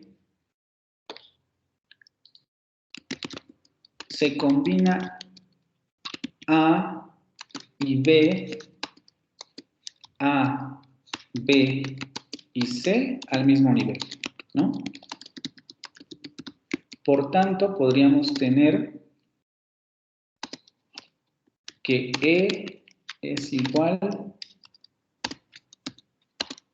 a B, C. Podríamos tener 3 posibilidades de combinación, dependiendo mucho de la naturaleza de las combinaciones, pero podría darse estos casos. El primero podría ser que en un primer nivel se combinan A y B, y el resultado de esa combinación es un poco lo que se da cuenta aquí en corchetes. También es muy importante que se vayan familiarizando con esto de los corchetes, porque cuando lleguemos a analizar frases sintácticas, haremos exactamente lo mismo. Análisis con corchetes. Se puede dar el caso entonces de que A y B estén más estrechamente combinados, y luego esa combinación se combine nuevamente con el elemento C. Y eso nos va a dar un primer significado de E o un significado de E. También se podría dar el caso que A y solito se combine con el resultado de combinar B y C. Aquí lo vemos otra vez con corchetes. B y C están combinados. A ver si puedo deshacer esta ventana, que luego me volvió a aparecer. Sí. B y C están combinados. B y C están combinados, y luego esa combinación se combina nuevamente con A. Escribo regresa, con A. Y ahí tendríamos un segundo significado de E. Pero, como les acabo de decir, podríamos tener el caso de que a lo mejor A, B y C se combinen en el mismo lugar y entonces tengan el mismo significado, o produzcan un significado diferente al anterior, ¿sí? Las secuencias sintácticas funcionan exactamente de la misma manera. Y de hecho, gracias a este principio de composicionalidad, es que podemos dar cuenta de ciertos fenómenos del lenguaje. Por ejemplo, ¿a qué se debe la ambigüedad en una oración como María no quiere a su tía porque es muy envidiosa? Vamos a plantearlo. Voy a borrar esto para que... Probablemente ya lo vieron, pero vamos a moverlo. Pero ustedes me pueden decir por qué esa frase es ambigua.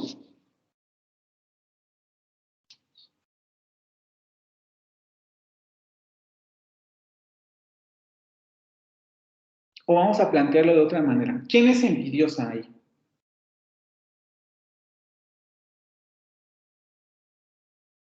Quien quiera entender la persona. El escucha. La tía, dicen la tía. ¿La tía es la envidiosa?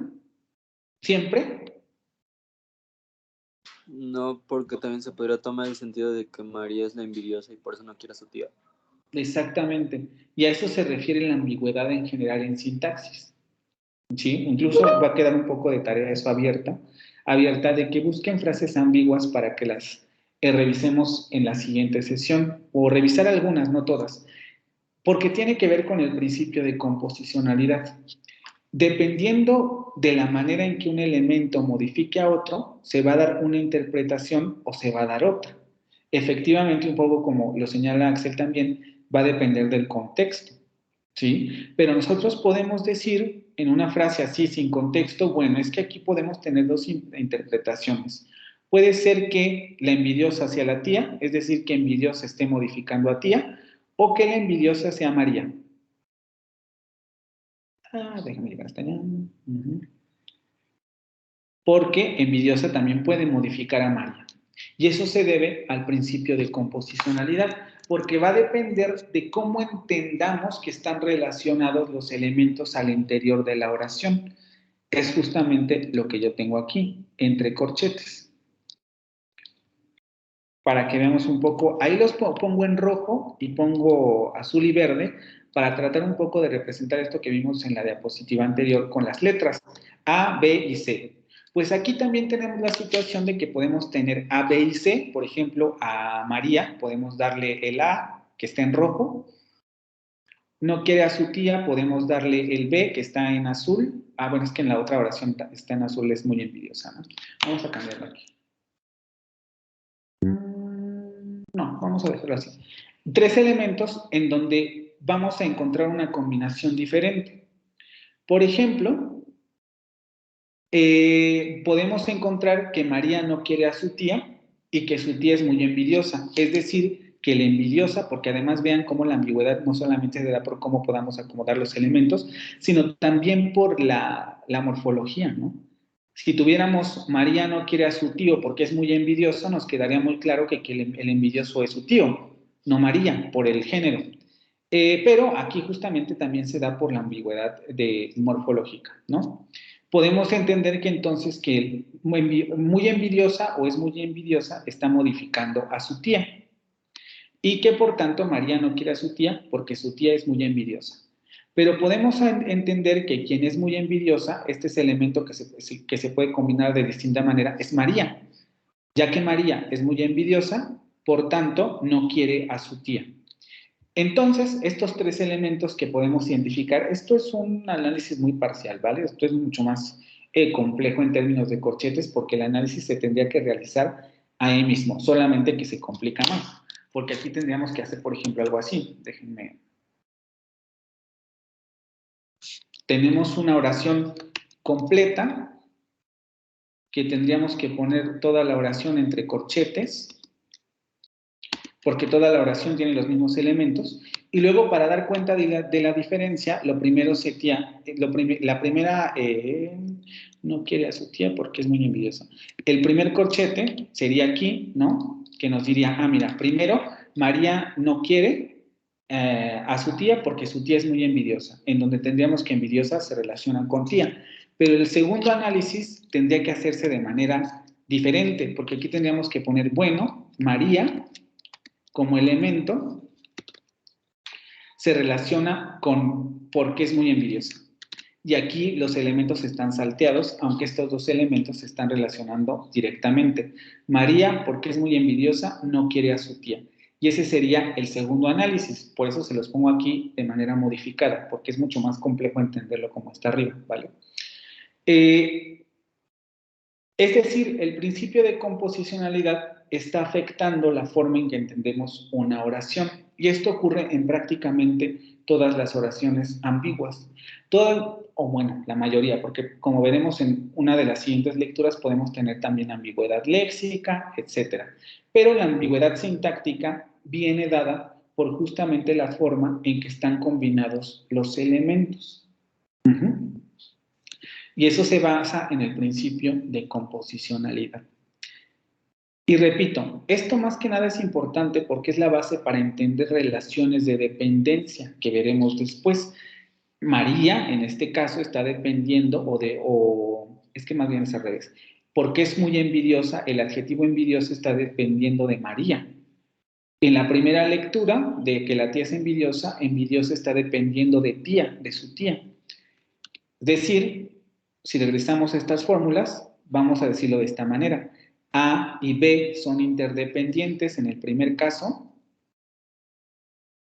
En el caso de A y B son interdependientes porque dependen uno de otro. Y luego, la combinación de esos elementos depende de C.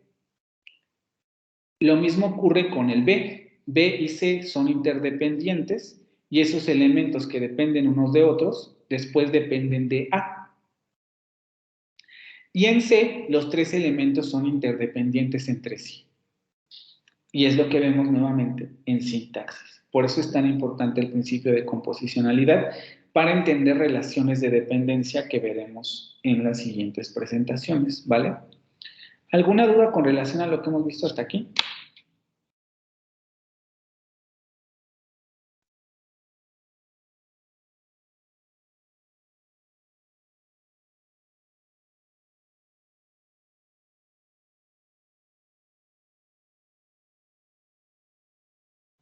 ¿Dudas, cuestiones? Porque es un poco complicado, no sé si tengan alguna pregunta. La lectura, tal vez si están leyendo, tal vez sea mucho más clara que yo en este aspecto, pero ahí también viene, ¿no?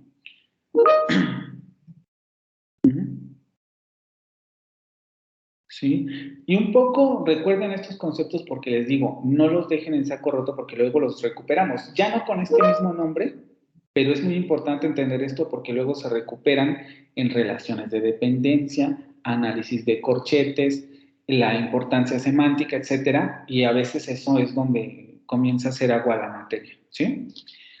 Principios de composicionalidad. A partir de esto, como bien menciona el autor, podemos distinguir entonces entre dos tipos de semántica, porque aquí ya nos estamos dando cuenta que la semántica es importante. Vean cómo, incluso dependiendo del tipo de semántica, podemos tener dos análisis diferentes. ¿Cuál es el significado que quieres dar en esta oración? ¿Este o este? Dependiendo de si quieres dar este o este, va a depender el análisis sintáctico que estoy haciendo. Las relaciones de dependencia que estoy marcando van a depender del tipo de significado que quieras expresar. Por lo tanto, el significado es fundamental en muchas ocasiones para hacer análisis sintáctico. Por eso el autor distingue dos tipos de semántica. La primera sería la semántica léxica, que es la que ustedes conocen de manera general y que han trabajado, repito, durante prácticamente toda su vida, que sería el estudio de las palabras el estudio del significado de las palabras independientemente de su comportamiento gramatical. No nos va a importar en semántica léxica cómo se combinan las palabras. Va a haber importancia en términos de relaciones entre palabras, pero no en términos combinatorios. Por ejemplo, las relaciones de antonimia y de sinonimia no son combinatorias, son paradigmáticas, ¿no? ¿Por qué una palabra es sinónima de otra? Porque están en el mismo paradigma semántico. Pensemos en valiente, sinónimo de audaz, porque tienen un significado paradigmático similar. Valiente, audaz, ¿no? Relaciones de antonimia. ¿Por qué se oponen dos palabras? En términos, por ejemplo, sintagmático. Bueno y malo son opuestos. Pero no nos explica ninguna de esas relaciones la combinatoria que adquieren esas dos palabras, sino simplemente nos dicen en términos de relaciones semánticas, esas dos palabras son opuestas. Su unidad o multiplicidad de significados, porque sabemos también que las palabras pueden tener uno o más significados, polisemia, homonimia, etc. Sus niveles de uso, si son coloquiales, cultismos, porque las palabras se especializan en contexto, ¿no?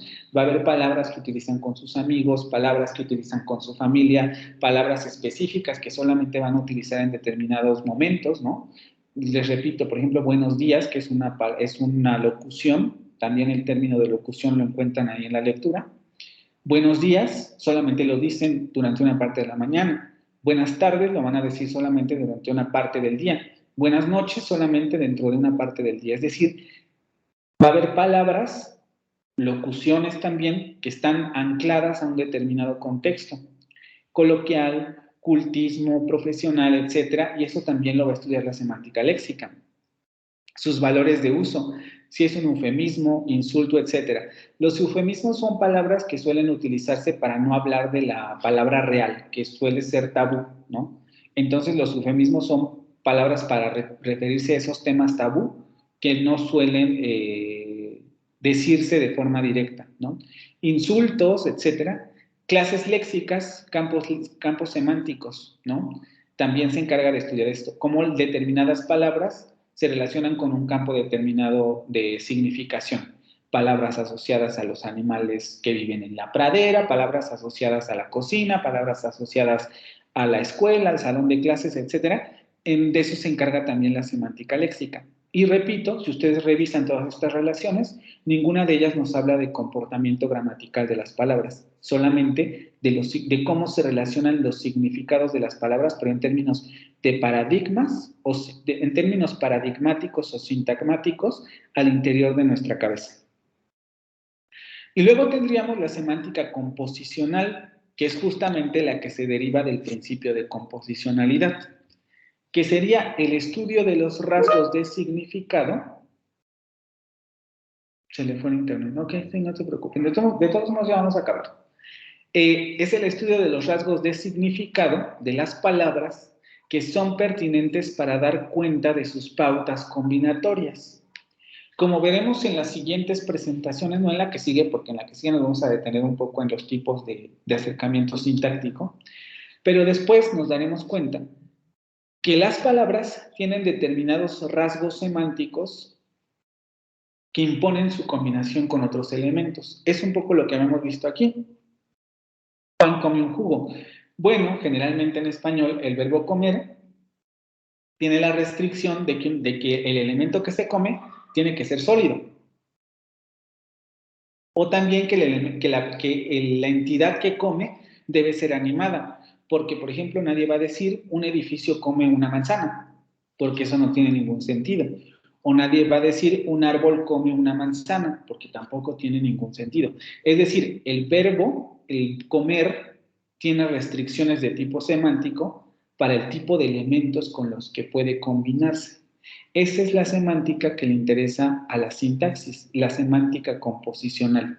Nosotros iremos viendo algunas cosas, al final veremos lo que se denominan roles semánticos y que tiene que ver con esta parte, el tipo de roles que juegan cada uno de estos elementos y cómo se combinan, ¿vale?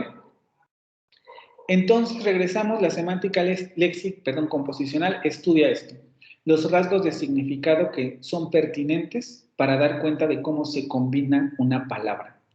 Esta semántica está indisolublemente ligada a la sintaxis y forma parte de sus métodos explicativos, porque aquí no podemos explicar, por ejemplo, la inaceptabilidad de estas dos oraciones si no damos cuenta del hecho semántico. En términos semánticos, estas oraciones son inaceptables porque no, les digo otra vez, dependiendo del contexto. En términos genéricos son inaceptables.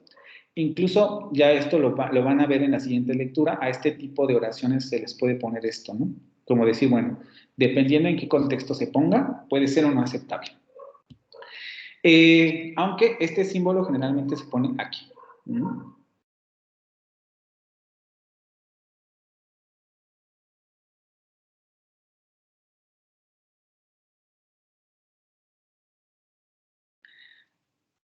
Son inaceptables porque por el rasgo semántico. El rasgo semántico está impidiendo que esas palabras se combinen de manera regular, ¿sí? Y eso es lo que va a estudiar la semántica composicional, porque además, repito, sigue siendo muy importante y lo vemos también en otros elementos en donde no es la aceptabilidad lo que marca si una palabra está bien formada o no, sino, por ejemplo, elementos referenciales, que es un poco como lo que mencionaban sus compañeros al principio, ¿no? Cuando les ponía este ejercicio. Bueno, a mí esta frase no me parece mal, y no me parece mal porque esta frase, aquí lo que pasa es que este elemento se refiere a algo que no está en el discurso o que no es evidente, ¿no? Se come algo que debe tener género femenino. Puede ser una manzana, puede ser una pera, lo que se les ocurra, ¿no? O Juan lo come exactamente lo mismo. Pero existe un factor semántico ahí porque tiene que haber un referente anterior o posterior a esa frase que me permita determinar qué es lo que se come. Si yo de repente llego y les digo, Juan lo come, la pregunta lógica sería, ¿qué come? Porque ustedes no tienen ningún contexto. Entonces, por ejemplo, los pronombres tienen ese tipo de funciones, ¿no? Recuperar elementos que están en otra parte del discurso. Si yo les estoy hablando de que Juan come una manzana y de repente les digo Juan la come, ustedes entienden perfectamente que cuando digo Juan la come me refiero a la manzana.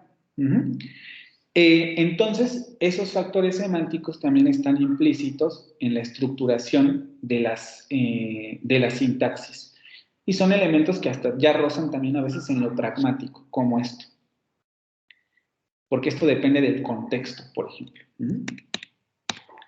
¿Alguna pregunta con relación a semántica léxica y semántica composicional?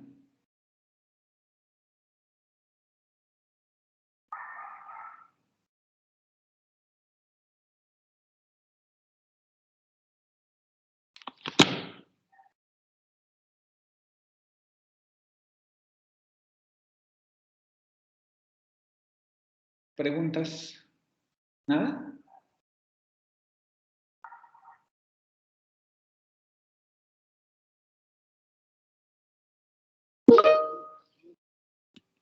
Ok, vamos a dejarlo hasta aquí para ver la siguiente clase de asunto de productividad, que es otro término interesante y relevante para aprender, para iniciar el estudio de la sintaxis, ¿vale?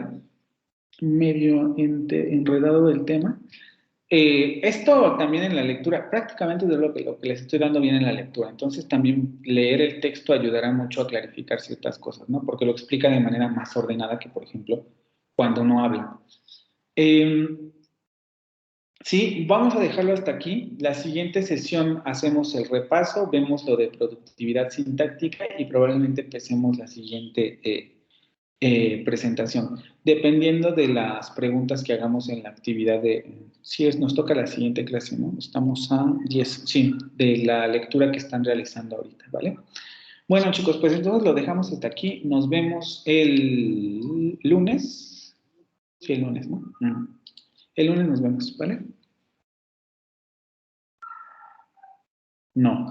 Para la semántica léxica no le interesan las relaciones ahí en Juan con un jugo.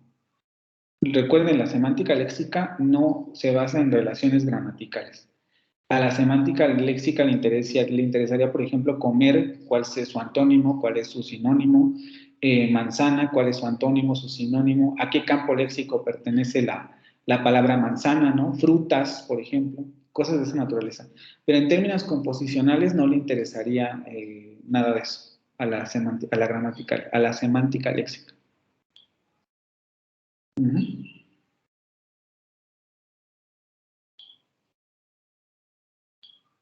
Bueno, chicos, entonces, si no hay más preguntas, nos vemos el lunes, descansen y recuerden que mañana es el día límite para la tarea, ¿no? Sí, yo sí tengo una duda. Gracias, profesor. No es del tema de hoy, sino de la tarea. Es que, bueno, según yo ya la terminé, pero siento que es muy poco. Y bueno, conociendo sus trabajos, que son, bueno, normalmente me toman un poco más de tiempo, como que no sé si lo hice completo o no.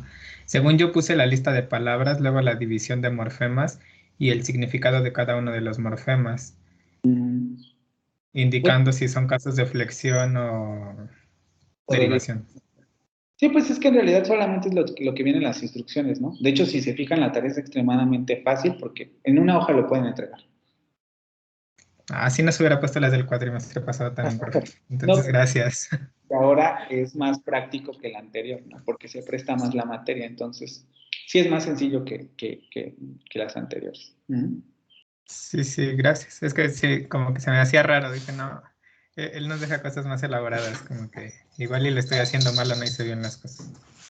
Sí, me preguntan si todas pueden ser de flexión, dependiendo de su corpus, ¿no? Del tipo de palabras que hayan elegido. Si eligieron pura flexión, pues todo les tendrá que salir de flexión, pero si no está analizado correctamente, pues ya es ahí donde se arriesgan un poco, ¿no? Pero podrían ser todas de flexión si las palabras que escogieron todas son de flexión. Y, perdón, otra pregunta. ¿Está bien si hice lista de inglés y de francés? ¿Está bien si le incluyo ambas o solo No, tres? Solo una. también, solo una. Y también recuerden que la lista de palabras debe de tener pares mínimos. Si no hay pares mínimos, yo tacho la tarea, porque así no se identifican los morfemas.